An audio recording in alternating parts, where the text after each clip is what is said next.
नमस्कार, मैं हूं प्रतीक त्रिवेदी और इस वक्त मैं मौजूद हूं लेह में बातचीत के सिलसिले को जोड़ने के लिए।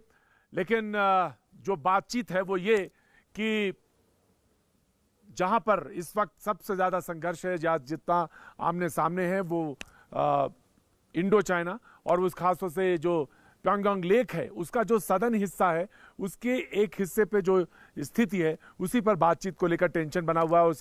उस पर तमाम सारी आमने सामने है फौज और इसी पे बातचीत करने के लिए हमारे साथ कुछ मेहमान भी जुड़ेंगे।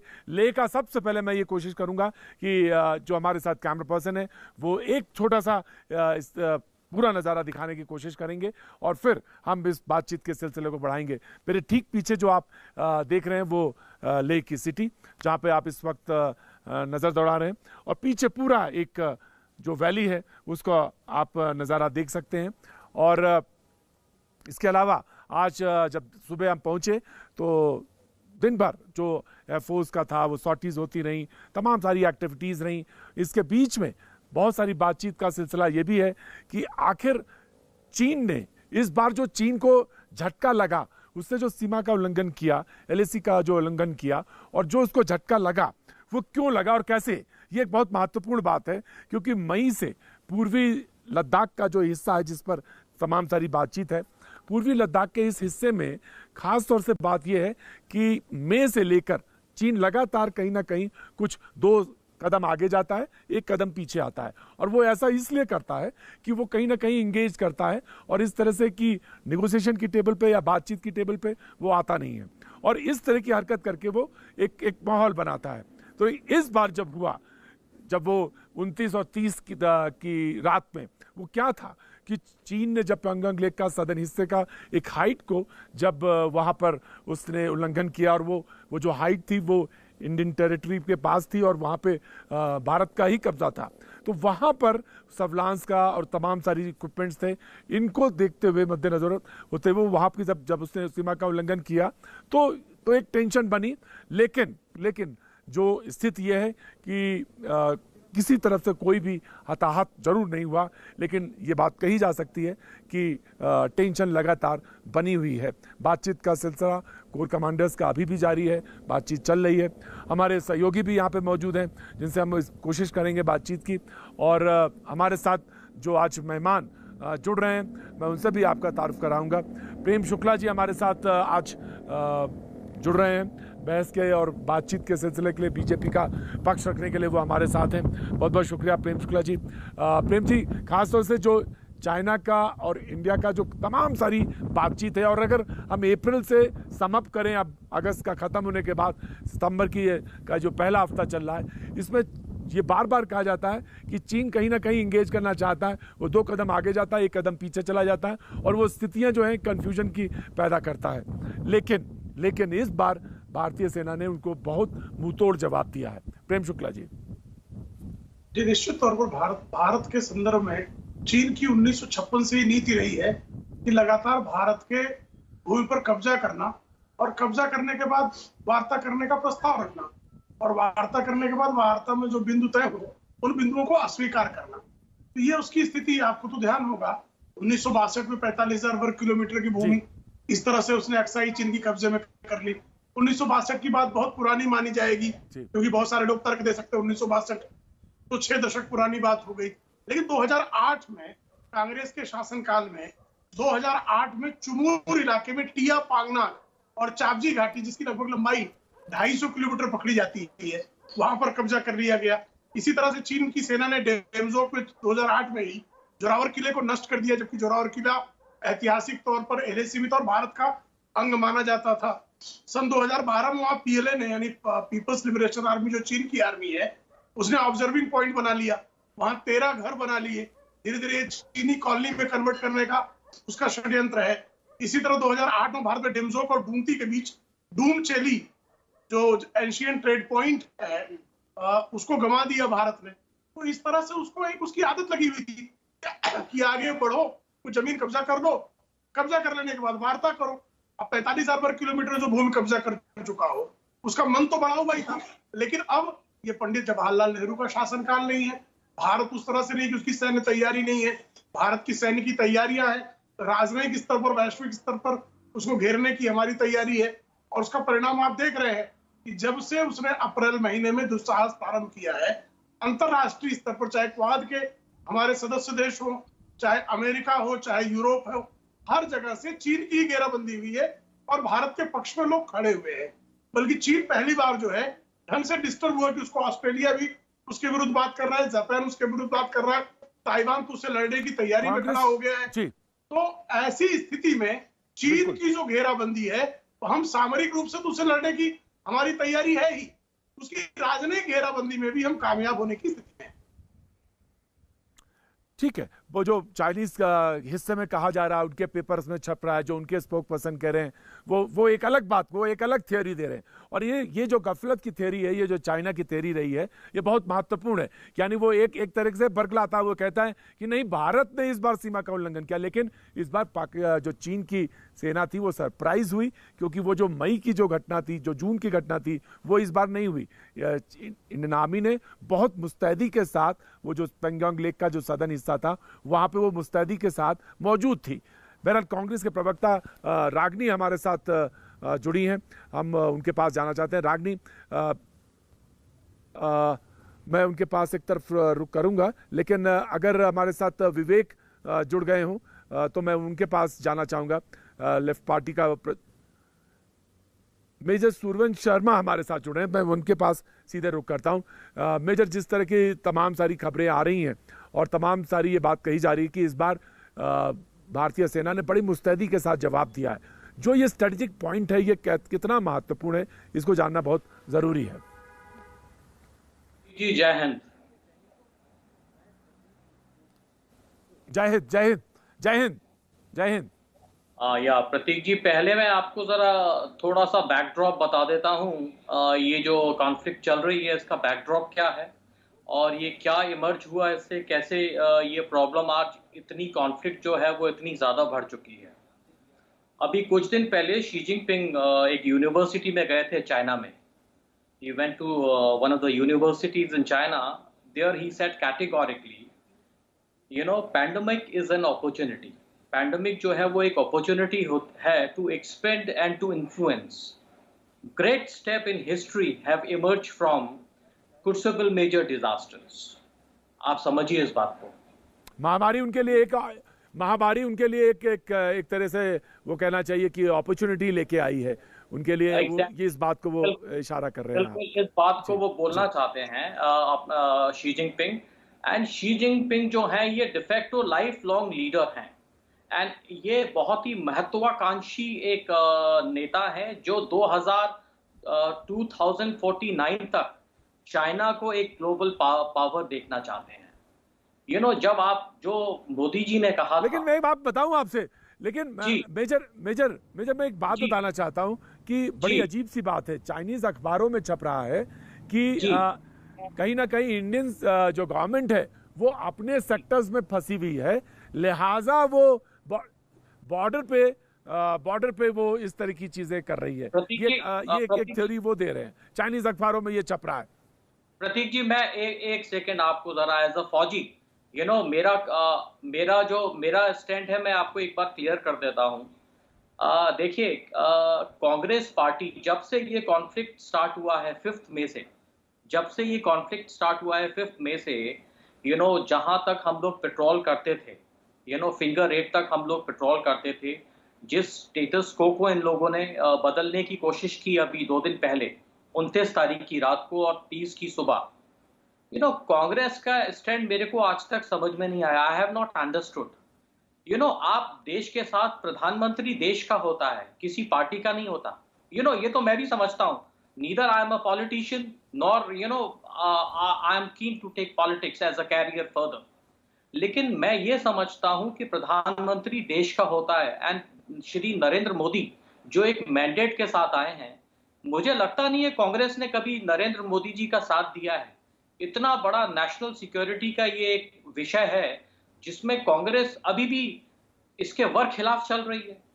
उनको मालूम ही नहीं है वो बोलते क्या है। उनके स्पोक पर्सन वो इंग्लिश बोलते हैं किसी चैनल पे जाके, उनको ऑन ग्राउंड रियलिटीज नहीं मालूम है। अगर मैं अभी कांग्रेस के जो अभी स्पोक पर्सन है, मुझे मालूम नहीं है अभी आपके चैनल पे कौन है, अगर मैं कांग्रेस के स्पोक पर्सन से अभी पूछूं कुछ देर में जुड़ेंगे कि आप तीनों नेवी, एयरफोर्स और आर्मी के तीनों के चीफ के नाम बताइए, trust me, I can vouch for it, ये नहीं बता पाएंगे कि इन तीनों सेनाओं के चीफ कौन है। मैं आपको अभी बता रहा हूं। विवेक जी हमारे साथ जुड़ रहे हैं। विवेक जी हमारे साथ लेफ्ट पार्टी का व्यू रखने के लिए आ रहे हैं। मैं बिल्कुल मैं मेजर आपके पास आऊंगा। विवेक, आप एक फौजी का दिल देख रहे थे, एक फौजी किस तरह से सोचता है और किस तरह से वो बात कह रहा है। कह रहा जब देश में संकट है तो तमाम तरह की बातें कही जाएं और इस तरह की बातें कही जाएं जिससे कहीं मोरल डाउन हो, तो ये शोभा नहीं देता। देश को इस समय आपके हिस्से, आपकी हिस्सेदारी की जरूरत है। विवेक श्रीवास्तव जी, अब आप सुनिए। देखिए, देश के सैनिकों का मान सम्मान है, देश के सैनिकों के शूरवीरों का सम्मान है। ये एक जगह है, एक सैनिक है, एक फौजी है, रिटायर्ड जनरल है, शहीद होता है, इनकी भावनाएं एक तरफ है और हमें सम्मान करना भी चाहिए। लेकिन देश जो चलता है, देश फॉरेन पॉलिसी से चलता है, देश नीतियों से चलता है, देश एडमिनिस्ट्रेशन से चलता है, देश एक बड़ी सोच और स्ट्रेटजी से चलता है, मिलिट्री रूल नहीं है। एंड वी आर नॉट 2020 में अगर हम वॉर्स की बात कर रहे हैं तो हम, चाइना भी बेवकूफ है और अगर हमारी ये सोच है तो हम भी प्रोग्रेसिव नहीं। It is not a time for Wars. आज के वॉर में होते हैं बड़े ही रिजर्व छोटे से एरिया के अंदर एक कंटेन्ड वॉर होता है। ये सब बातें सोचने की है। अमेरिका जैसे इंपीरियलिस्टिक पावर और डोनाल्ड ट्रंप का मोहरा हिंदुस्तान को नहीं बनना चाहिए। पड़ोसियों से अच्छे रिश्ते होने चाहिए। चाइना को भी ये सोचना चाहिए, हमें भी ये सोचना चाहिए। ये चाइना भी मेरे ख्याल से विवेक जी कैसे अच्छे रिश्ते बनाए? विवेक जी अच्छे रिश्ते कैसे बनाए चाइना से? विवेक जी चाइना से अच्छे रिश्ते कैसे बनाए? आप हमारी छाती पे आके दाल गले, आप हमारा हिस्सा कब्जा लें, आप हमारे क्षेत्र को कब्जा लें, हम आपसे अच्छे रिश्ते बनाते रहें। कैसे बनाए अच्छे रिश्ते? बताइए, आप बताइए। आपके दिमाग में कोई मैप हो तो मुझे बताइए। मैं आपको बता देता हूँ सर। एक होता है कि किसी ने आकर के अगर कोशिश की, हमने रिटेलिएट किया, हमने एक आर्म एग्रेशन भी किया, करना चाहिए, कोई इसमें नहीं कह रहा ना करे। लेकिन जो long term strategy of nation that can not be of war. आपको अपने पड़ोसियों के साथ हमारे साथ बना के रखना पड़ेगा। अगर अमेरिका और देश आपस में सामंजस्य के साथ, मैच्योरिटी के साथ, सब कॉन्टिनेंट के देश, why are we challenging each other all the time? एक स्ट्रेटजी कुछ होती है और हम बड़ा फख्र महसूस करते हैं। ये मैं पाकिस्तानी मीडिया, चाइनीज मीडिया सब देखता हूँ। हम लोग पत्रकारों के साथ बैठ के सब देखते हैं। कई बार मतलब इतना ज्यादा हम प्राउड फील कर रहे हैं पाकिस्तानी की, हमने ये कर दिया, हमारी जनता को हमने ये कर दिया, हमारी जनता को हमारा मीडिया दिखा रहा है कि साहब हमको ये कर देंगे फलाने देश के साथ। ये सब देखिए एक तरफ है, आपकी अपनी समस्या है। विवेक जी, मैंने आपकी बात सुनी। विवेक जी आपने, आपकी बात हमने सुनी। आपकी ऑडियो कोई प्रॉब्लम है? मैं आपकी बात बिल्कुल ठीक से नहीं सुन पाया, लेकिन मैं कोशिश करूंगा कि आपका, जब मैं दोबारा आपके पास आऊं तो आपकी ऑडियो बिल्कुल ठीक हो, दुरुस्त हो। मैं कोशिश करूंगा कि टेक्निकल जो प्रॉब्लम है उसको दूर किया जाए। प्रोफेसर रागी के पास मैं जाना चाहता हूं। प्रोफेसर, सवाल इन्होंने कहा, इन्होंने जो अपना व्यू पॉइंट रखा, सवाल यह कि हमारे पड़ोसियों से अच्छे संबंध हो। मैंने भी एक व्यू पॉइंट रखा। इन्होंने कुछ जर्नलिस्ट और कुछ पत्रकारों का व्यू पॉइंट भी रखा। मैं सुन नहीं पाया ठीक से, लेकिन मैं चाहूंगा कि रिस्पॉन्ड किया जाए। और मैं ये बात को कहना चाहता हूं कि अगर कोई दुश्मन आपके देश में घुसता चला है तो आप कौन सी सहिष्णुता और कौन सा पाठ उसको पढ़ाना चाहते हैं, ये मुझे नहीं समझ में आया। प्रोफेसर रागी। प्रतीक जी, आपने बिल्कुल सही कहा है और सच कहूं तो आपने मेरे मुंह की बात छीन ली है। देखिए, 1962 छोड़ दीजिए, 1962 के बावजूद, 1962 के बाद भी अरुणाचल के अंदर और लद्दाख के अंदर बहुत सारे ऐसे क्षेत्र थे जो भारत के थे और वो हमने गंवाया है। ये बात हमको पता लगता है जब हम आर्मी ऑफिसर से बात करते हैं, इंटेलिजेंस ऑफिसर से बात करते हैं, जिन्होंने 1962 को भी देखा था और 1962 के बाद के भी भारत को देखा था। तो इसमें कोई दो राय नहीं है कि चाइना जो है वो एक एग्रेसिव पावर है। वो अपने को विश्व महाशक्ति के रूप में स्थापित करने के लिए दक्षिण एशिया में उसे लगता है कि भारत अकेले एक देश है जो उसे चुनौती दे सकता है। जापान भी उसे उतनी चुनौती नहीं दे सकता है जिस तरीके से भारत उसे चुनौती दे सकता है। और देखिए, इसमें कोई दो राय नहीं है कि पश्चिम के देश यदि भारत के साथ खड़े हैं, अमेरिका यदि भारत के साथ आकर के खड़ा है, तो भारत के साथ साथ उनके अपने भी राष्ट्रीय हितों का साधन हो रहा है।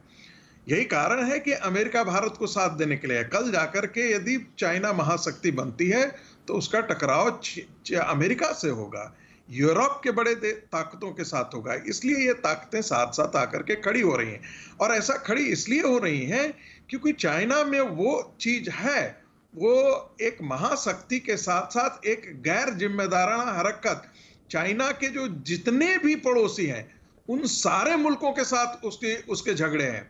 आपको याद होगा कि 1969 में विवेक जी नाउ यू रिस्पॉन्ड।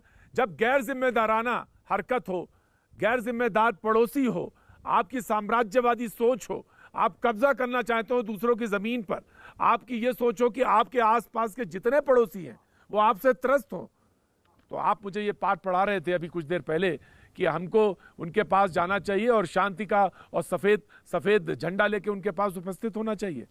प्रतीक भाई, इनसे पूछिए 2014 में जब नरेंद्र मोदी की सरकार आई थी तो क्या चाइना को दुश्मन मानते थे?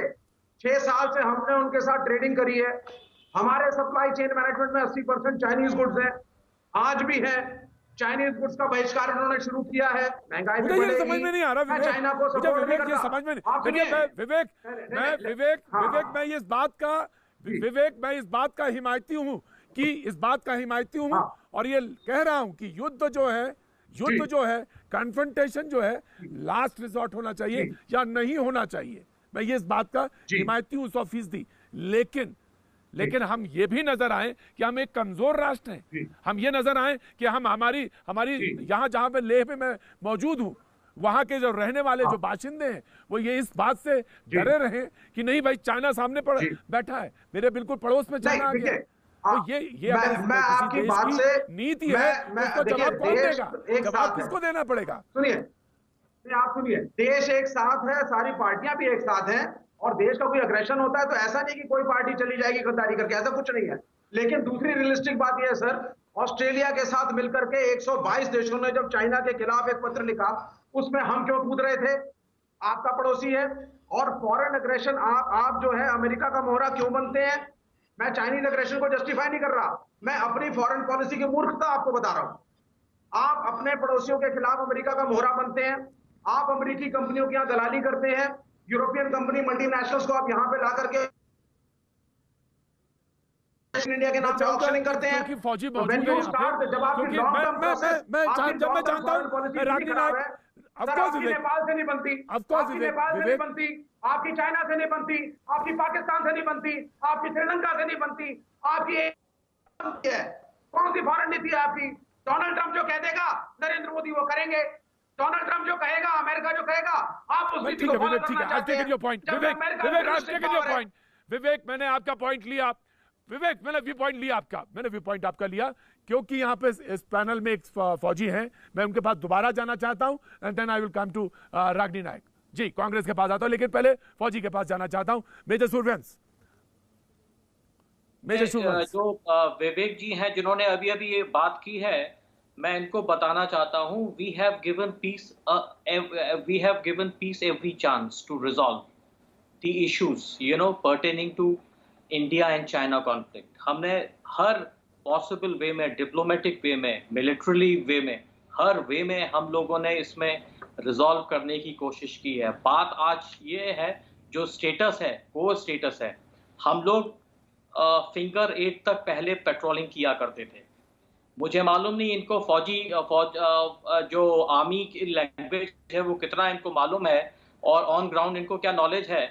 फिंगर 8 तक हम लोग पेट्रोलिंग किया करते थे। फिंगर 3 तक हमारी जो रोड थी वो उसका स्ट्रक्चर बना हुआ था।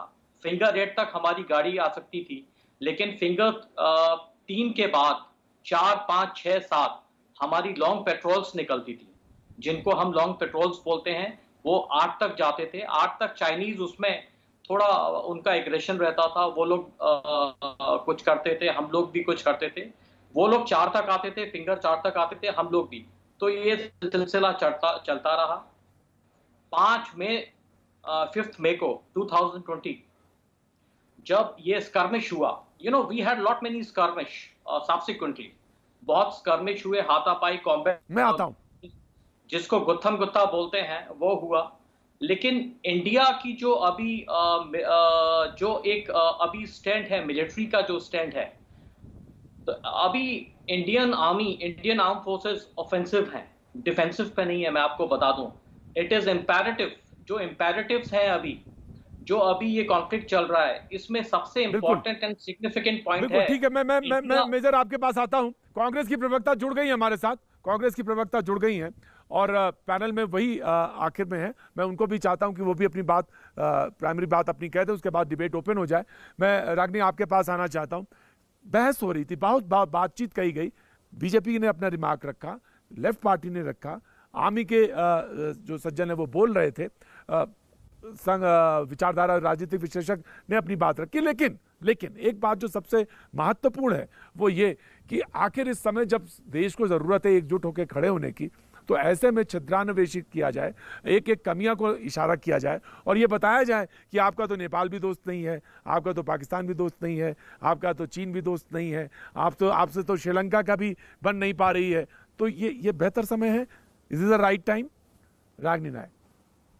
प्रतीक जी, टेक्निकल खराबी होने के कारण करीब 20 मिनट की बहस में जो बातचीत हुई उसका ज्यादा हिस्सा मैं सुन नहीं पाई। आगे जो बहस होगी उसके हिसाब से जवाब दूंगी। लेकिन आज पहली बात जो मैं आपके डिबेट पर कहना चाहती हूँ वो जयशंकर प्रसाद जी की वीर रस से ओतप्रोत कुछ कविता की पंक्तियां हैं, जिससे मैं शुरुआत करना चाहती हूँ। तो उन्होंने लिखा कि हिमाद्री तुंग श्रृंग से प्रबुद्ध शुद्ध भारती, समज्वला समप्रभा स्वतंत्रता पुकारी, अमर्त्य वीर पुत्र हो दृढ़ प्रतिज्ञ सोच लो, प्रशस्त पुण्य पंथ है बढ़े चलो बढ़े चलो। जब भी भारत अपनी स्वतंत्रता की रक्षा के लिए भारत के सपूतों को बुलाया है, अपने जान की बाजी लगा के, प्रतीक, प्राणों को हथेली पर रखकर, जीवन के बारे में एक क्षण न सोचकर भारत के शूरवीर सैनिकों ने जाकर भारत माँ की रक्षा करने के लिए अपनी जान तक गंवा दी है। इतनी हिम्मत, इतने शौर्य वाली सेना की आज हम बात कर रहे हैं। और एक भारतीय नागरिक होने के नाते मुझे बहुत गर्व है जो ब्लैक टॉप पर जिस तरह चीनी सेना को धूल चटाने का काम हमारे वीर सैनिकों ने किया, उसकी तारीफ के जितने पुल बांधे जाएं, जितने कसीदे पढ़े जाएं, वो कम है। और मैं ये बात स्पष्ट कर देना चाहती हूँ आपके चैनल के माध्यम से कि सेना का अदम्य साहस, उनका शौर्य, उनकी वीरता, उनकी निडरता कांग्रेस पार्टी के लिए कभी किसी बहस, किसी विवाद का मुद्दा न रही है, न आज है, न आगे होगी। लेकिन हाँ, हम सैन्य शक्ति तो परेशानी से क्या है? परेशानी कहाँ है? पलटकर मैं आपको बता रही हूँ, हम जब सैन्य शक्ति के अलावा हम राजनीतिक शक्ति की जब बात करते हैं, जब हम विदेश नीति की बात करते हैं, सामरिक रिश्तों की बात करते हैं, जब कूटनीति की बात करते हैं, उसमें मोदी सरकार की लगातार जो विफलता है उस पर विपक्ष को प्रश्न पूछने का अधिकार है। तो ये पूछने का अधिकार है कि 18 बार मीटिंग शी जिनपिंग के साथ होती है मोदी जी की। हमने ये भी देखा कि झूला डिप्लोमेसी होती है साबरमती में, उसके बाद भी चीन लगातार हमारी आंखों में धूल झोंकता है और हमारी पीठ में छुरा घोंपने का काम करता है। हमने ये भी देखा कि भारत के प्रधानमंत्री पहली बार इतिहास में ऐसा हुआ। रागिनी, अगर मैं मुझे अगर एक सेकंड की इजाजत दें, क्योंकि आप बोले, मुझे कोई दिक्कत नहीं। अगर आप इस समय भारतीय सेना में किसी भी सामान्य से सैनिक से भी पूछ लें, जो घर भी आया हो, अपनी छुट्टी पे आया हो, तो उससे भी अगर आप पूछ लें तो वो ये कहता है कि साहब हमें इस वक्त जो है बड़ी खुली छूट मिली हुई है और हमको फैसला जो हम अब आते हैं वो हमारे तक ऐसे फैसले आते हैं जिसमें हम एग्रेशन के साथ बढ़ता हूँ। तो ये तो बात बिल्कुल उलट है आपकी। ये तो बिल्कुल उलट बात दीजिएगा, मैं आपको बिल्कुल जवाब देती हूँ कि मैं क्यों आज ऐसा कह रही हूँ। 1967 में जब इंदिरा गांधी प्रधानमंत्री थी, नाथुला क्लैश हुआ था, जब भारतीय सेना ने चीनी सेना के छक्के छुड़ा दिए थे, ना को चने चटवा दिए थे। उसके बाद 2020 तक 53 साल भारत की सीमा पर चीन ने अतिक्रमण करने की हिम्मत नहीं की, कभी दुस्साहस नहीं किया। लेकिन नरेंद्र मोदी जी की एक कमी है बहुत बड़ी, और वो कमी ये है कि वो अपनी व्यक्तिगत छवि को बहुत विशाल दिखाने के लिए भारत की संप्रभुता और भारत के हित को भी ताक पर रखते हैं। इसीलिए बार बार चीन के ऊपर विश्वास करके, वो चीन जो लगातार हमें धोखा देने का काम कर चुका है, ये नतीजा आता है। अब 53 साल तक अगर शांति रही तो अचानक ऐसा क्या हो गया? और ये क्यों ना विपक्ष कहे कि चीन के साथ बार बार हमारा झगड़ा होता है, पाकिस्तान के साथ सीमा पर तनाव है, नेपाल अपना नक्शा बदलना चाह रहा है, बांग्लादेश उल्टा हमें लाल आग दिखा रहा है, रूस के साथ हमारे संबंध खराब हो गए, और यहाँ पर प्रेम शुक्ला जी कह रहे हैं कि हम चीन की घेराबंदी कर रहे हैं। चीन की घेराबंदी तब मतलब आप करने का दावा करें और हमारे देश की एफडीआई में चीन की हिस्सेदारी जो यूपीए के समय पर $1.5 बिलियन थी वो $4.5 बिलियन हो जाए और आप ये तर्क दें कि हम चीन की घेराबंदी कर रहे हैं। देश के 5 बड़ी मोबाइल कंपनियों में से 4 चीनी कंपनी है, आप चीन की घेराबंदी कर रहे हैं। आज आईपीएल की टीम की स्पॉन्सरशिप चीनी कंपनियां कर रही हैं और मोदी सरकार कह रही है कि हम घेराबंदी कर रहे हैं। यहाँ तक कि पीएम केयर के फंड में भी चीन का पैसा शामिल है और आप कह रहे हैं कि चीन की घेराबंदी कर रहे हैं। अरे हम आपके साथ खड़े हैं, कंधे से कंधा, कदम से कदम, आवाज से आवाज मिलाकर। पर ये दो मुंही राजनीति मत करें, ये दो मुंही राजनीति मत करें। प्रेम जी बहुत छोटा सा रिस्पांस के बाद ब्रेक पे जाना चाहूंगा। प्रेम जी बहुत छोटा सा रिस्पांस। नहीं, घेराबंदी तब कर रहे थे जब 45,000 वर्ग किलोमीटर की भूमि गंवाने के बाद यूनाइटेड नेशंस की सिक्योरिटी काउंसिल में दुम दबाकर पंडित जवाहरलाल नेहरू चीन के समर्थन में खड़े हो गए थे। घेराबंदी तब कर रहे थे तो 2008 में हमारा 250 किलोमीटर भूमि में कब्जा कर लेने के बाद आपके डॉक्टर मनमोहन सिंह हु जिनताओ चीन के तत्कालीन राष्ट्रपति को रिसीव करने के लिए एयरपोर्ट पर सारे प्रोटोकॉल तोड़कर दौड़े चले जा रहे थे। चीन की घेराबंदी आप तब कर रहे थे जब जोरावर किले पर कब्जा कर लिया गया, टिया पांगना को कब्जा कर लिया गया, चापसी घाटी कब्जा कर ली गई। अरे साहब, जब आपकी घाटी पर कब्जा कर लिया गया और आप जो है दुम दबाकर बैठ गए तो शांति तो रखेंगे ना। शांति इसको कहते हैं कि आपकी भूमि पर डॉक्टर मनमोहन सिंह के कार्यकाल में कब्जा हो जाता है और चू तक नहीं करते। डरपोक लोग, प्रतीक जी क्या मैं जवाब दे सकती हूं? ऐसे कदर लोगों को जो है आप कहते हैं शांति है। ऑफकोर्स रागनी आप जवाब देंगी, ऑफकोर्स रागनी आप जवाब देंगी, बिल्कुल जवाब देंगी, बिल्कुल जवाब। कि अगर उन्होंने गलती की तो उनको गिरा कर मारेंगे। मैं आज के पैनलिस्ट, आज के जो भी पैनलिस्ट हैं, ऑफकोर्स प्रेम जी 45,000 जी, ऑफकोर्स 45,000 वर्ग किलोमीटर, कदरता के कारण ऑफकोर्स सत्य नहीं है। प्रेम जी वो तो पार्लियामेंट के अंदर की बात है, हाउस के अंदर की बात है, वो तो स्टेटमेंट्स हैं, वो सबको पता है। मैं आज एक पैनलिस्ट में सबसे अनुरोध करना चाहूंगा, Ragini of course you will reply, मैं आज सबसे ये करना चाहता हूं कि हम कम से कम आज की इस डिबेट में एक जरूर दिखे, क्योंकि तमाम सारे लोग आज ये जानना चाहते हैं कि हम कहां खड़े हैं। वो सब जानना चाहते हैं कि क्या ये चाइना और इंडिया का जो एग्रेशन इतना बढ़ गया है, क्या ये बिजनेस का प्रोपोगेशन भी एक है जिसकी तरफ रागनी कह रही थी। तो हम जानना चाहेंगे। वक्त एक छोटे से ब्रेक के बाद हम फिर हाजिर होते हैं। मैं आज यहाँ लेह में मौजूद हूँ।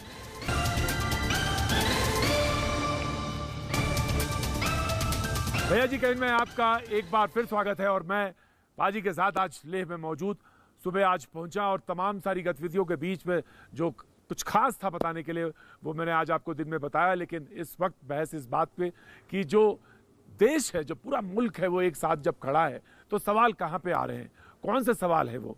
कांग्रेस के प्रवक्ता ने कहा कि बहुत सीधी सी बात है, वो सवाल हैं सरकार से और पार्टी से। वो सवाल उन्होंने सीधे सीधे रखे, हम उस पर लौटेंगे। लेकिन एक बार हम ये बताना चाहेंगे, जहाँ पे मैं मौजूद हूँ, जिस वैली में मैं मौजूद हूँ लेह की, उसको एक बार जरूर दिखाना चाहेंगे। पाजी से कहूँगा कि सूरज एक तेज़ी से डूबा है और इससे पहले कि अंधेरा हो वो ज़रूर दिखाना चाहिए उन्हें कि बेहद खूबसूरत वैली। लेकिन ये बात सच है कि चर्चा इस बात की है कि चाइना खड़ा है, बॉर्डर पे आके खड़ा है, हम उसको मुंहतोड़ जवाब दे रहे हैं। लेकिन कुछ सवाल जो सामने खड़े हैं उनको जरूर एड्रेस किया जाना चाहिए। और जिस तरह से पैंगोंग लेक पे भारत ने इस बार जो हाइट्स हैं उस पर काबिज होकर और एडुकेट नंबर पे, मतलब काफ़ी संख्या में अपने को जो है वहाँ पर सैनिकों को मुस्तैद किया है, ये एक बेहद स्ट्रेटजी कहा जाए सामरिक दृष्टि से बहुत महत्वपूर्ण रहा है। जब मैं ब्रेक पे गया तो बीजेपी के प्रवक्ता कुछ बोल रहे थे और कांग्रेस की प्रवक्ता रागनी कुछ जवाब देना चाह रही थी कि मुझे मौका दे और मैं जवाब दूं। तो सवाल यही था कि हमने कुछ ज़मीन गंवाई 1962 में, उसके बाद कुछ स्ट्रेटेजिक पॉइंट्स गंवाए। वही सवाल यहाँ पे था कि आज 57 साल में, उन्होंने कांग्रेस के प्रवक्ता ने कहा 57 साल में चाइना ने मुंह उठा के देखने की कोशिश, हिमाकत नहीं की, लेकिन 2020 में वो कोशिश कर रहा है, हिमाकत कर रहा है। तो आखिर रीज़न क्या है? कांग्रेस के प्रवक्ता रागनी। प्रतीक जी देखिए, जब भारतीय जनता पार्टी के प्रवक्ता कहते हैं कि 1962 के युद्ध के बाद प्रधानमंत्री दुम दबा के सरेंडर करके आ गए, तो न सिर्फ वो भारत के पहले प्रधानमंत्री की बेइज्जती करते हैं, बल्कि उन सारे सैनिकों की भी बेइज्जती करते हैं जिन्होंने उस युद्ध में अपनी शहादत दी। रागनी आपकी बात से सहमत हूँ।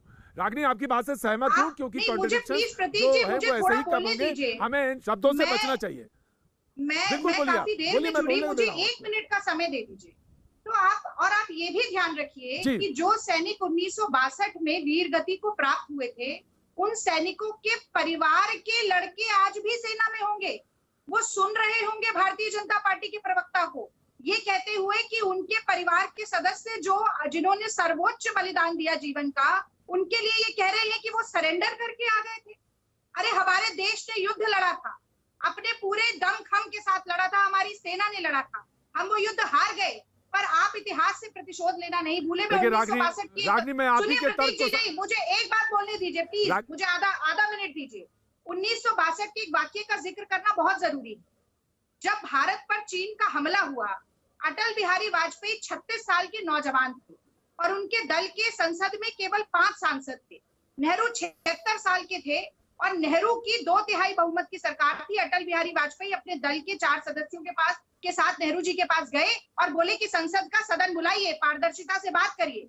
सदन बुलाया, सत्र बुलाया गया और सत्र में संसद के सदन में खड़े होकर अटल बिहारी वाजपेयी जी ने नेहरू जी की सरकार पर कड़ा प्रहार किया। नेहरू जी ने एक बार नहीं कहा कि तुम चाइनीज एजेंट हो। नेहरू जी ने एक बार अटल जी को नहीं कहा कि तुम सेना का हौसला पस्त कर रहे हो। नेहरू जी ने एक बार नहीं कहा कि सरकार के साथ नहीं खड़े हो, तुम देशद्रोही हो। लेकिन नरेंद्र मोदी जी और उनके प्रवक्ता लगातार ये कहते हैं, क्योंकि इनके पास सिर्फ छिपाने को कुछ है, देश को बताने के लिए कुछ नहीं है। विपक्ष अगर सवाल पूछ रहा है तो वो देश के खिलाफ नहीं खड़ा है। हम चाहते हैं कि अगर कोई कमजोरी है तो वो सरकार उसे स्वीकारे और उसको सुधारने का काम करे। लेकिन नरेंद्र मोदी जी तो क्या नेहरू से सीखेंगे? उन्होंने तो अटल बिहारी वाजपेयी से नहीं सीखा, जिन्होंने राजधर्म की सीख दी थी, वो भी नहीं निभा पाए। इसीलिए मुझे ये कहना पड़ेगा, नहीं प्रतीक जी, मुझे ये कहना पड़ेगा कि डोकलाम में बिल्कुल उत्तर दीजिए प्रेम जी, बिल्कुल उत्तर दीजिए नरेंद्र मोदी प्रेम जी, बिल्कुल उत्तर दीजिए। रागनी में हमला हुआ, नरेंद्र मोदी जी ने सीख नहीं ली और आज ये सेना की ब्लैक टॉप पर हरा कर दिखाया है चीनी सेना को, वरना गलबैया होने में तो नरेंद्र मोदी जी ने कोई कसर नहीं छोड़ी। अब मुझे मेरी बात रखने दीजिए। पहली बात तो प्रेम जी मुझे सिर्फ 10 सेकंड दे दीजिए। प्रेम जी सिर्फ मुझे 10 सेकंड दे दीजिए। मैं सिर्फ एक बात कहना चाहता हूँ, सिर्फ 10 सेकंड दे दीजिए मुझे। मैं रागनी, आपने मुझसे कहा था ना कि पॉलिटिकल बात अलग है। मैं सेना के बारे में नहीं कह रही हूँ। सेना ने तो बड़ा बहादुरी और बहुत बहादुरी के साथ काम किया। मैं सेना के गौरव की बात नहीं कहना चाहता। आपने जब ये बात कही तो आपने भी यहाँ पे दोनों बातें मिला दी।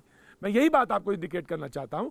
अगर जो आपने कहा ना कि 62 में जो लड़े थे उनके बेटे के बेटे तो इस समय सेना में होंगे, तो वो दोनों चीजें मिलाएं ना, बस मैं यही कह रहा था ना। प्रेम जी आप जवाब दें। नहीं प्रतीक जी, मैं मिला नहीं रही, सबसे अच्छा लगा, मैं ये कह रही हूँ कि आप इतिहास के पन्ने पलटे तो उससे सीख मिले। अच्छा, इतिहास के ये समझे पलटते हैं कि आज हम युद्ध की परिस्थिति में नहीं है। जब 1962 में युद्ध हो रहा था तब भी देश के प्रधानमंत्री या कांग्रेस पार्टी ने नहीं कहा कि अटल बिहारी वाजपेयी सवाल नहीं पूछ सकते, वरना हम कहेंगे कि जाइए चीन में जाकर रहिए, चीन का पासपोर्ट ले लीजिए। और आज हम युद्ध की परिस्थिति में नहीं है, फिर भी सवाल पूछने पर ही हमसे कहते हैं कि आप देशद्रोही हैं, आप राष्ट्रहित की बात नहीं करते, आप सेना के साथ नहीं खड़े हैं। अरे इंदिरा गांधी जी के समय पर तो पाकिस्तान के अब सुनते रहिए, हमें सिखाएंगे कि सेना के कैसे हुए 2 टुकड़े। आज भी आप 56 इंच के सीने की बात करते हैं, इंदिरा जी की हथेली बनी है 56 इंच के सीने से, जिसकी छाप ऊपर है बांग्लादेश। हाँ सुनिए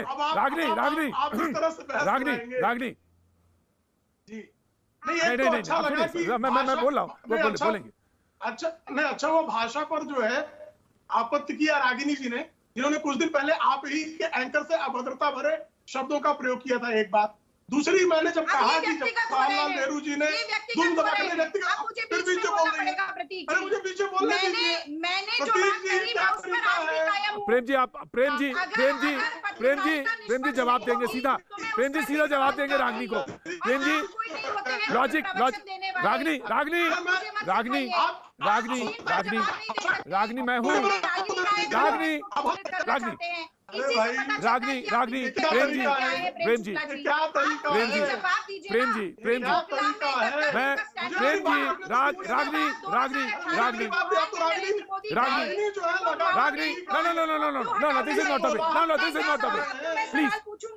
this is not the way. Please, this is not the way.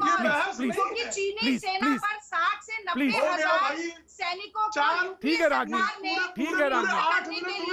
जो दस्तावेज ठीक है अब खारिज क्यों किया? रागनी जवाब तो सुनेंगी ना, रागनी जवाब तो सुनेंगी ना, आप जवाब दीजिए। रागनी जवाब तो सुनेंगी। प्लीज दोनों की ऑडियो डाउन करिए, मैं दोनों की ऑडियो डाउन करिए प्लीज। बीजेपी और कांग्रेस प्रवक्ता की ऑडियो दोनों की डाउन करिए। मैं प्लीज आपसे कह रहा हूं, मैं रिक्वेस्ट कर रहा हूं, प्लीज आप सुनने की कोशिश करिए और प्रेम जी सीधा जवाब दीजिए, उनको सीधा जवाब दीजिए। जो बात है लॉजिक पर सीधे आएंगे हम। जी दोनों की ऑडियो ऑन करिए, जवाब दे रहा हूं। जी प्रेम जी बोलिए। बात शुरू करते हैं, मैं सीधी बात करूं। मैंने इसलिए कहा कि पंडित जवाहरलाल नेहरू न केवल युद्ध हारे, युद्ध हारने का कारण क्या था? आपने सैन्य तैयारी नहीं की और आप श्रीलंका जाते समय कह दिए कि शुरू कर दो, उनको भगा दो। और आपके रक्षा मंत्री कहते हैं कि उनको निकालने का समय 1 साल भी हो सकता है, 10 साल भी हो सकता है। ये सत्य नहीं है? मोदी जी ने तो बहुत अच्छी तैयारी की है। फिर पीछे मोदी जी की तैयारी तो हमें प्रोग्राम से दिख रही है। मैं इनको सुन रहा था। कभी गलवान में हमला हो रहा है, कभी लद्दाख में हो रहा है। मोदी जी की तैयारी इतनी अच्छी है कि डिफेंस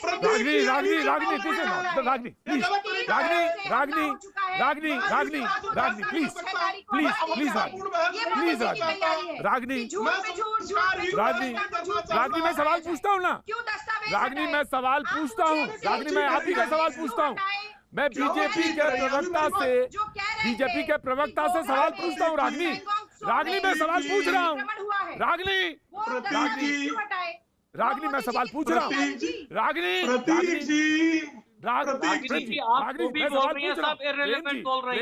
अगर 1900 प्रतीक जी मुझे कृपा करके बताइए, अगर 1962 प्रतीक जी मुझे बात करने दीजिए। एक बात बताइए, आपने डिबेट में भारतीय जनता पार्टी प्रतीक जी मुझे बोलने का अधिकार है कि नहीं? अंतिम टिप्पणी मेरी होनी चाहिए ना। बिल्कुल है बोलने का मुझे अधिकार है कि नहीं? पीछे बोल रही है, ये क्या बहस का तरीका है? बिल्कुल है प्रेम जी, बिल्कुल है। मैं उनके बीच में नहीं बोला। Ragini please cool down, Ragini please cool down, please वो प्रलाप करती रही, नहीं बोला। रागनी नहीं बोला। Please cool down, please cool down. आप प्रलाप कर रही है। Please cool down. रागनी की ऑडियो डाउन करें, रागनी की ऑडियो डाउन करें, प्लीज प्रोड्यूसर प्लीज रागनी की ऑडियो डाउन करें, रागनी की ऑडियो डाउन करें। प्लीज प्रेम जी अपना सवाल जवाब पूरा करिए। जी no please wait major, please wait complete. Prem ji complete करिए अपनी वॉइस। प्रतीक जी आपने मेरे से प्रश्न किया कि मुझे गुरेज करना चाहिए, ऐसा आपने कहा। मैं इसलिए कह रहा हूं 1962 में युद्ध हारने के बावजूद संयुक्त राष्ट्र में चीन के पक्ष में खड़ा होना, इसको कदरता नहीं तो क्या पराक्रम की परिभाषा दी जा सकती है? संभव नहीं है। आप 2008 में जो है आप जोरावर का किला गंवा देते हैं और चुप रह जाते हैं। इसको मैं कदरता नहीं कहूं तो क्या पराक्रम कहूं? और अगर मैं इनकी गतिविधियों को एक्सपोज करता हूं, लेकिन अगर 1962 में 62 का युद्ध हार गए, 62 का युद्ध हार गए तो 2020 में सवाल तो पूछेंगे ना। बनता है ना, उसका जिम्मेदार है। अब देखिए जवाब दीजिए, आ रहा हूँ श्रीवास्तव जी, आ रहा हूँ। प्लीज जवाब दीजिए, ये क्या तरीका है? अभी तक श्रीवास्तव जी ऑडियो डाउन।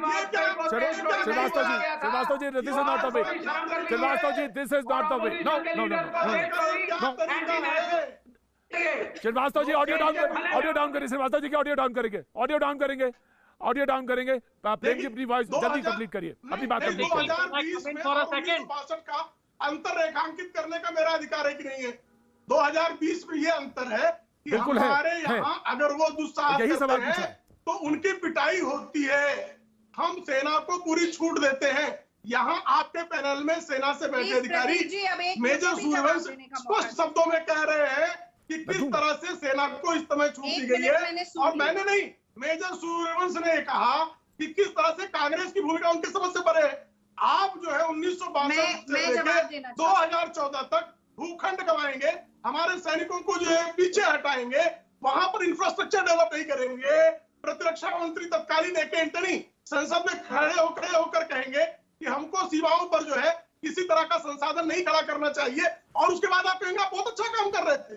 और आज जब उनके आंख को आंख दिखाकर उनके अगर सैनिक किसी प्रकार का दुस्साहस करते हैं तो उनके दुस्साहस के विरुद्ध ईंट का जवाब पत्थर से दिया जा रहा है, तो भारत के प्रधानमंत्री के राजनीति पर प्रश्न करिए ना प्रश्न, लेकिन उत्तर सुनिए। चोरी चुपके जाकर डोकलाम के समय चीन के शरणागत होने वालों को, अरे भाई चीन की आप हित देख रहे हैं, भारत का हित देखिए।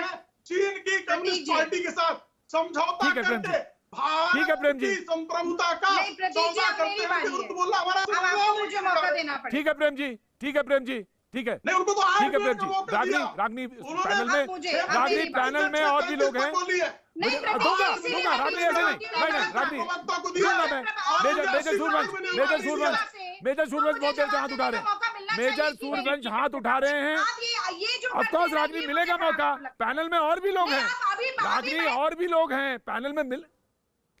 मैं दूंगा मौका, मैं बिल्कुल दूंगा, मैं बैलेंस मौके सबको दूंगा। मेजर सूरवंश कुछ कहना चाहते हैं, मैं उनकी बात सुनूंगा, विवेक की बात सुनूंगा, फिर प्रोफेसर बहुत देर से चुप बैठे, देन रागनी आपका नंबर आएगा। जी मेजर सूरवंश जी, मैं ये रागिनी जी जो कांग्रेस की स्पोक पर्सन है, let me tell her categorically, मैं इनको एक बात बता दूं and you put it on record. हम लोग जो 1962 हारे थे वो पॉलिटिकल विल की वजह से हारे थे। फौजी आर्मी की इंडियन आर्मी उस टाइम बहुत, इंडियन आर्मी का जोश और इंडियन आर्मी पे आप सवाल खड़े नहीं कर सकते।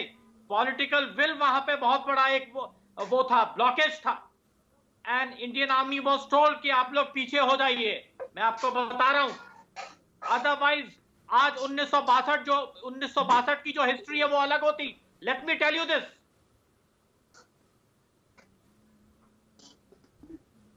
प्रतीक ji, can you hear me? Right Ragini, आप of course I can hear. Ragini, अब आप जवाब देना चाहती हैं? रागनी बहुत जल्दी से, रागनी आप जवाब देना चाहती हैं? पॉलिटिकल विल, राजनीतिक इच्छा शक्ति की कमी थी। जी रागनी जी, ना रिप्लाई। प्रतीक जी, इतिहास के पन्ने आप कितने भी पलटते रहें, इतिहास बदलेगा नहीं। मैं अपने फौजी भाई की बात का सम्मान करती हूँ, लेकिन सम्मान के साथ मैं कहना चाहती हूँ कि मैं उससे इत्तेफाक नहीं रखती। बहुत से ऐसे रक्षा विशेषज्ञ हैं जो उनकी बात से सहमत नहीं होंगे, ये एक अलग चर्चा का विषय है। आप कई रक्षा विशेषज्ञों को बिठाइए और उनसे बहस कराइए। मैं अपनी पार्टी का जो पक्ष रखना चाहती हूँ, मैं अपने फौजी भाई के साथ एक पॉलिटिकल डिबेट में नहीं पढ़ना चाहती, लेकिन हाँ, मैं 2-3 बातें जरूर कहना चाहती हूँ। मेरा परिवार लिम्का बुक ऑफ रिकॉर्ड्स में आता है, मेरे घर में सबसे ज्यादा फौजी हैं। मैं आपको अपना बैकग्राउंड, मेजर साहब, मैं आपके परिवार की, आपकी बहुत इज्जत करती हूँ। आपने इस देश के लिए जो कुर्बानियां दी, मैं उसे समझती हूँ और उसका निरादर मैं कभी नहीं करूंगी। आप आज मेरे ऊपर कटाक्ष करें, मेरी पार्टी के ऊपर भी करें, मैं आपसे कटु वचन नहीं बोलूंगी और आपकी जो राय है मैं उसका सम्मान करूंगी, लेकिन उस सम्मान के साथ असहमत होने का अधिकार मुझे है। इतना तो आप भी मानेंगे भाई साहब, उतना सम्मान आपको मुझे भी देना चाहिए। पर आज के जो ज्वलंत सवाल है मेजर साहब, उनको भी तो पूछना पड़ेगा ना। अगर मोदी जी सर्वदलीय बैठक में ये कहते हैं कि हमारी सीमा में कोई नहीं घुसा, तो उन 20 सैनिकों की शहादत पर भी सवाल उठता है। वो किसकी रक्षा करने के लिए शहीद हुए? क्या किस वजह से वहां पर झगड़ा हुआ और उनकी शहादत हुई? अगर कोई घुसपैठ हो नहीं रही थी, और फिर रक्षा मंत्रालय को क्यों कहना पड़ा कि घुसपैठ थी?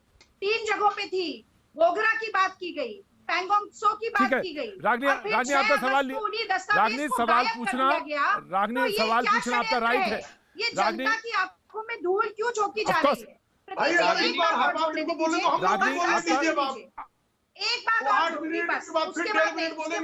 मैं आ रहा हूँ प्रेम जी, आ रहा हूँ। विवेक श्रीवास्तव, प्रोफेसर रागी, विवेक श्रीवास्तव, प्रोफेसर रागी, ये दोनों लोग हैं। मैं वक्त छोटे से ब्रेक का, ब्रेक के बाद मैं आऊंगा तो शुरुआत विवेक श्रीवास्तव से, वक्त छोटे से ब्रेक का। जी कहीं में आपका एक बार फिर स्वागत है। और ब्रेक पे जाने से पहले कांग्रेस की प्रवक्ता ने कहा कि इतिहास में बहुत सारे ऐसे सवाल होते हैं जिनको पूछा जाना चाहिए, उनको उठाया जाना चाहिए, लेकिन आज का जो संदर्भ है जहां पे हम आज मौजूद हैं 2020 में, तो जो बहुत प्रासंगिक सवाल हैं जो आज से जुड़े हुए हैं, खासतौर से बात हो रही है हिंदुस्तान और चीन के एग्रेशन को लेकर, उस पर चर्चा का विषय आज उसी पर वो सवाल केंद्रित था कि क्या 2020 में वो सवाल पूछे जाने चाहिए या नहीं। ऑफकोर्स सवाल पूछे जाने चाहिए। विवेक कुछ कहना चाह रहे थे ब्रेक में, उसके बाद मैं प्रोफेसर संगीत रागी के पास आऊंगा। जी विवेक। लोकसभा के अंदर अटल बिहारी वाजपेयी जी ने एक बार पंडित जवाहरलाल नेहरू पे एक बहुत ही कड़ा प्रहार किया और कहा, पंडित जी आपके अंदर चेम्बरलेन और चर्चिल दोनों के गुण हैं, और क्रिटिसाइज किया पंडित जवाहरलाल नेहरू को। बात आई गई हो गई और शाम को एक बैंक्वेट पे दोनों मिले, लेकिन जवाहरलाल नेहरू ने पीठ थपथपाते हुए कहा कि आज बहुत जोरदार तुम बोले। इसको कहते, और उन्होंने अटल बिहारी वाजपेयी को एंटी नेशनल नहीं घोषित किया। तो आज अपोजिशन पार्टीज अगर आपको क्रिटिसाइज करती हैं, आपके प्रवक्ताओं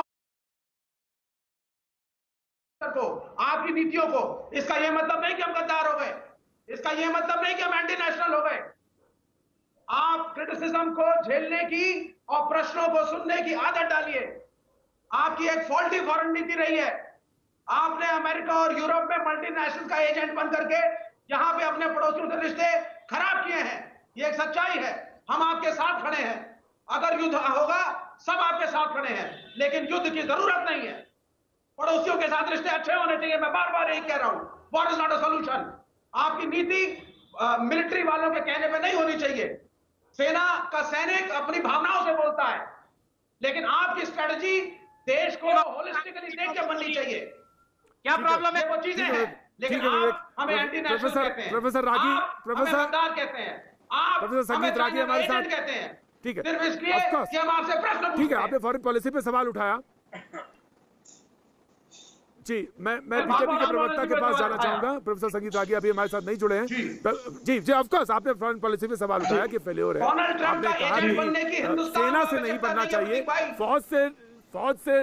फौज से नीति नहीं बननी चाहिए, आपकी एक पॉलिसी होनी चाहिए। आपने ये कहा कि जो विपक्ष का और सत्ता पक्ष का जो एकता थी वो कहीं बिखरती हुई नजर। जी जवाब आने दीजिए। जी अब विवेक जी सुन ले, अब हो गया। अब देखिए इनका संकट रहता है, बोलते जाते हैं, जरा जुबान पर नियंत्रण भी आवश्यक है। देखिए अगर जो है हमारा पड़ोसी, अरे भाई आराम से मैं जवाब दे रहा हूँ, शांत रहे जरा, शांत होकर सुनने का कष्ट है मुझे। हाँ दे रहा, मैं एंटी नेशनल हूँ। क्या हम सब अपोजिशन बोला नहीं, सीपीएम लेफ्ट क्यों कर ले रहे हैं? क्या कांग्रेस गद्दार है? लीजिए, अभी तो मैंने आपको अभी एंटी नेशनल कहा नहीं, आप खुद को क्यों समझ रहे हैं? मैंने तो एक बार भी एंटी नेशनल बोला आपको नहीं कहा, लेकिन आप मीडिया में नैरेटिव आपको क्यों बार लगता है कि आप एंटी नेशनल बोलते हैं? आपको अपराध क्यों वही पता चलता? विवेक सुनते ओम शांति शांति शांति। हो गया भाई, आप कृपा करके बताइए, पड़ोसी देश आपके देश में आपकी जो लाइन ऑफ एक्चुअल कंट्रोल है उसमें बारंबार अगर स्थिति परिवर्तन करने का प्रयास करे तो क्या आपको उसके सामने दुम दबाकर बैठ जाना चाहिए? ये आपको फॉरेन पॉलिसी लगती है? आपका पड़ोसी आपके यहाँ आतंकवाद का निर्यात करता हो, आपके यहाँ बारंबार 1000 कट्स करने का प्लान बनाता हो, तो क्या आपको उसके यहाँ फूल माला भेजनी चाहिए? आप कृपा करके बताइए ना। पड़ोसी के साथ हमारा धर्म है, लेकिन पड़ोसी जब हमारे 45 वर्ग किलोमीटर की भूमि पर कब्जा करने वाले साथ खड़े हैं, तो उसके जीत के लिए उसको रक्तदान करने वाले को रक्तदान खड़े हैं। लेकिन कृपा करके बताइए ना, अगर बात पूरी बता दीजिए, फिर डोनाल्ड ट्रंप की नीति हमें माननी है। विवेक सुनते हैं, विवेक बीच में पता नहीं क्या विवेक बहुत संयम से आपको सुनते हैं जी। मैं आ रहा हूँ, रागनी आ रहा हूँ, विवेक पूरी बात सुन लीजिए। आपके बीच में तो विवेक सुन लीजिए, रागनी मैं आ रहा हूँ आपके पास, रागनी इसके बाद आ रहा हूँ, मैं आ रहा हूँ रागनी इसके बाद आ रहा हूँ। जी प्रेम पूरा करिए बात, पूरी करिए बात। जिस देश ने पूरी दुनिया को सौगात में कोरोना दिया हो, जिस देश ने बारंबार आपको ट्रेड डेफिसिट के बाद भी आपके साथ एट पार ट्रेड रिलेशनशिप नहीं रखना चाहता हो, जो देश बार बार आपकी संप्रभुता पर प्रहार करने का दुस्साहस करता हो, तो क्या उससे एक तरफा अमन की आशा की जा सकती है? क्या हमको एक तरफा अमेरिका जिसने तालिबान बनाया उसके सामने झुके रहना चाहिए? अरे अमेरिका चीन पे बात कर रहे थे, अभी मैं चीन पे बात कर रहा हूँ, अमेरिका पहुंच जाते हो। आपका संकट अमेरिका से है ना? क्यों देते हैं? अरे भाई आप क्यों फख्र अमेरिका हमारा साथ दे रहा है, अमेरिका का साथ देते हैं। ऐसा क्या है? हम तो चीन भी हमारा साथ जब तक देता रहा, हम चीन के साथ भी ठीक से खड़े रहे। लेकिन अगर हम जो है ब्रिक्स में अगर चीन के साथ श्रीलंका, बांग्लादेश विवेक मनमोहन सिंह के कार्यकाल में ब्रिक्स की स्थापना क्यों की गई? विवेक सवाल अमेरिका का नहीं है। विवेक सवाल अमेरिका का नहीं है। आपके लिए सवाल अमेरिका का होगा, सवाल अमेरिका का नहीं है। अगर ना विवेक नहीं, सवाल ये है विवेक, सवाल ये है बड़ा विवेक, सवाल ये है कि एक संप्रभुत्व राष्ट्र, एक स्वतंत्र राष्ट्र अपनी नीति बनाने के लिए पूरी तरह से स्वतंत्र है, पूरी तरह से स्वतंत्र है। अगर उसको लगता है कि डिफेंस में उसको ये चाहिए, बिजनेस में अगर वहां पार्टनर चाहिए, और अगर अलायंस होने के लिए उसको फॉरेन अफेयर्स में वो राष्ट्र चाहिए, तो वो पूरी तरह से स्वतंत्र है। बात अमेरिका की नहीं है, बात है हमारी रक्षा सुरक्षा की। प्रतीक जी कहना है कमेंट फॉर अ मिनट। नहीं विवेक, फॉर ऑफ कोर्स मेजर मैं आ रहा हूं, मेजर आपको लूंगा। रागनी कुछ रिस्पॉन्ड करना चाहती? नहीं रागनी कुछ रिस्पॉन्ड करना चाहती? विवेक आता हूं। रागनी प्लीज। अच्छा वो बोलिए मेजर बोलिए। अच्छा मैं रागनी एक मिनट वेट कर लीजिए, एक मिनट वेट कर लीजिए, मेजर कुछ बोलना चाहते हैं। जी मेजर बोलिए।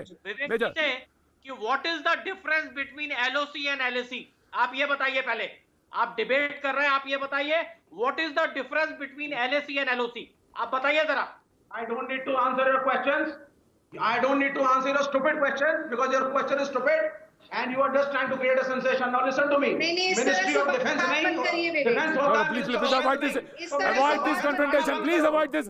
Please, Major. I'm just telling you. Ministry of Offense नहीं होता, Ministry of Defense होता है। Please. Defense के लिए फौज होती है, offense के लिए नहीं। विवेक cool down. रागनी कि क्या होना चाहिए? पार्लियामेंट डिसाइड करेगी। रागनी निकाला उसका बाहर। इडियट। No, please, no. अरे mind your language. Please, mind your language and behave like an army man. Please, Don't behave like a दोनों की ऑडियो डाउन करिए, प्लीज दोनों की ऑडियो डाउन करिए। रागनी दोनों की ऑडियो डाउन करिए। रागनी प्लीज। प्रतीक जी, एक तो जो बहस का विषय है आज चीन पर, ऐसा मैं समझती हूँ कि बहुत लाजमी है कि पारा चढ़ जाए और गुस्सा आ जाए और खून में उबाल आ जाए, लेकिन फिर भी मुझे ये लगता है कि कोई भी फौजी भाई हो, भले ही हमारी विचारधारा के समर्थन में बात कर रहे हो या ना कर रहे हो, उनका आदर हमें करना चाहिए, ऐसा मैं मानती। दूसरी बात मैं जो शुरू में कहना चाहती थी, कह नहीं पाई प्रतीक जी, मैं आपकी निडरता की भी दाद दे रही हूँ। आप हमेशा ऐसी लोकेशन पर जाकर, चूंकि आजकल बीच भीड़ में ये बहस नहीं हो पा रही है, पर आप लोकेशन पर जाना नहीं छोड़ते, मैं समझती हूँ कि वो भी बहुत ही काबिले तारीफ। अब 2-3 तथ्यात्मक बातें मैं यहाँ पर जल्दी से कह देती हूँ। देखिए, इन्होंने कहा, प्रेम शुक्ला जी ने कहा कि जब चीन से अगर हमारे देश में ये वायरस आया तो हम ऐसे देश को मजा ना चखाएं। तो वुहान से जब पहली बार वायरस आया तो वो भी नियंत्रण में लाया जा सकता था, लेकिन ये नमस्ते ट्रंप आयोजन करना था, जिसके चलते एयर ट्रैवल में रिस्ट्रिक्शन नहीं लगाया गया। तो मैंने जो शुरुआत में बात कही थी उससे जोड़ूंगी कि मोदी जी को अपनी छवि ज्यादा बड़ी दिखानी है, भले ही देश के हित को ताक पे रखना पड़े, पहली बात। अब मैं दूसरी बात बताती हूँ। डोकलाम होने के बाद 2018 में जब वुहान गए प्रधानमंत्री नरेंद्र मोदी, तो वहां जाने से पहले उन्होंने माउंटेन स्ट्राइक कॉर्प्स, जो यूपीए सरकार के समय पर 60,000 से 90,000 फौजियों की एक सेना की टुकड़ी बनाई गई थी, जो कि चीन और भारत की सीमा पर तैनात रहने वाली थी, उसके प्रपोजल को खारिज कर दिया, ड्रॉप कर दिया। उसके बाद वुहान में जाकर मिले। जब इस तरीके की बातचीत होती है तो हमें सवाल पूछना ही पड़ता है। और जितना मैंने इकोनॉमिक एंगल बताया था सारा, कि कैसे हमारे देश की एफडीआई को भेद रहा है चीन, कैसे एंटी डंपिंग लॉज जो है वो चीन के सारे फेवर में चले जा चुके हैं, कैसे हमारी चीनी कंपनियों ने हमारी मोबाइल का जो मार्केट है वो पूरा हथियाया हुआ है, कैसे सरदार पटेल की मूर्ति तक बनाने के लिए लोहा हमें चीन से चाहिए, कैसे इंटरनेशनल योगा डे मनाया गया तो मैट भी जो बिछा था वो भी चीन से आया। ये सारी बातें हमें सोचनी और समझनी पड़ेंगी। और खंडूरी जी को जरूर याद कीजिएगा, वो parliamentary standing committee of defence के चेयरपर्सन थे। और उन्होंने कहा कि भारत के आजाद इतिहास में पहली बार सेना का बजट सबसे कम है और सेना का मॉडर्नाइजेशन नहीं हुआ। आज खंडूरी जी कहाँ हैं? उस पार्लियामेंट्री कमेटी से ही उन्हें हटा दिया गया। इसी तरीके से parliamentary standing committee of estimate Murli Manohar Joshi ji ने भी ऐसा ही सवाल उठाया था। आज वो कहाँ पहुंच गए हैं? ये सरकार केवल विपक्ष को ही देशद्रोही नहीं बताती है, ये सरकार अपने भी भीतर अपनी ही पार्टी के लोगों को भी ताक पर किनारे रख देती है अगर वो सवाल खड़ा करना शुरू करे। पर लोकतंत्र और देश तभी मजबूत होगा प्रतीक जी, जब सरकार सहयोग और संवाद पर राजनीति। सबसे अधिक ट्रेड डेफिसिट जो है श्रीमती सोनिया माइनो के कार्यकाल में बढ़ा। $4 बिलियन का ट्रेड डेफिसिट हुआ करता था, $64 बिलियन पर कौन ले आया? क्यों ले आया? देखिए, ये इस तरीके की छींटाकशी जब आप करते हैं ना, तो संयुक्त तो ये पता चलता है कि आपका तर्क कितना कमजोर है। जो है मैंने आपको क्यों समर्पित की गई? भारत की आज जीडीपी 24% गिर चुकी है प्रेम शुक्ला जी, वो आपको नहीं दिखाई देगा। आप $1 बिलियन के ट्रेड में फंसे रहेंगे। इस देश के 4 महीने में सैलरी क्लास लोगों की 2 करोड़ नौकरियां चली गई। मोदी जी का सपना यह है कि नौजवान नारी की गैस पर पकौड़े तले। इस सपने के साथ आप 5 ट्रिलियन की इकोनॉमी बनाएंगे। इस सपने के साथ आप चीन को नीचे गिराएंगे। चीन का डिफेंस बजट हमारे डिफेंस बजट से 5 गुना ज्यादा है। और आज भारत की अर्थव्यवस्था जिस तरह से डामाडोल है, पंडित जवाहरलाल नेहरू ने संयुक्त राष्ट्र की सुरक्षा परिषद में भारत की जब मनमोहन सिंह कहते थे कि गलत जीएसटी मत लागू करिए, जीडीपी नीचे जाएगी, तो प्रधानमंत्री नरेंद्र मोदी कहते थे ये रेनकोट पहनकर नहाते हैं।